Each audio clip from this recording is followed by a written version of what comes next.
Have you ever felt invisible, sitting on the sidelines of life while everyone else just passes by? That's exactly how a man named Bartimaeus felt. He was blind, and his days were spent begging on the dusty road leading out of Jericho. Every day was the same. The clatter of sandals, the murmur of conversations, and the occasional coin dropped into his cloak. He was just part of the background, a man without a name to most, just the blind beggar. One day, the usual hum of the crowd changed. There was an excitement, a buzz in the air. Bartimaeus strained his ears. "What's happening?" he asked. Someone replied, "Jesus of Nazareth is passing by." Jesus. Bartimaeus had heard stories about this man, tales of miracles, of compassion, of hope. This was his chance.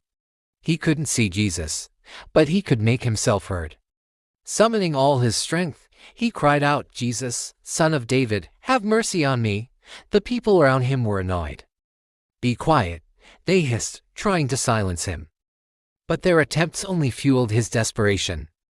He wasn't going to let this moment slip away. Louder and louder he shouted, "Son of David, have mercy on me." His voice cut through the noise, or a plea from a soul longing for change. And then, something amazing happened. The procession stopped. Jesus heard him. Out of all the people, all the noise, Jesus stopped for one man's cry. "Call him," Jesus said. The crowd's tone instantly shifted. "Cheer up," they told Bartimaeus. "On your feet. He's calling you." Throwing his cloak aside, the one thing he owned, Bartimaeus jumped up and scrambled his way toward the sound of Jesus' voice.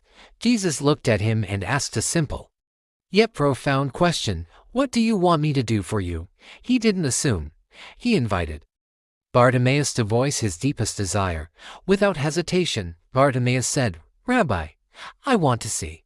Jesus looked at him with compassion and declared, "Go, your faith has healed you." Immediately, Bartimaeus' world exploded with light and color. For the first time, he saw the faces of the crowd, the blue of the sky, and the kind eyes of the man who had healed him. He was no longer a beggar on the side of the road.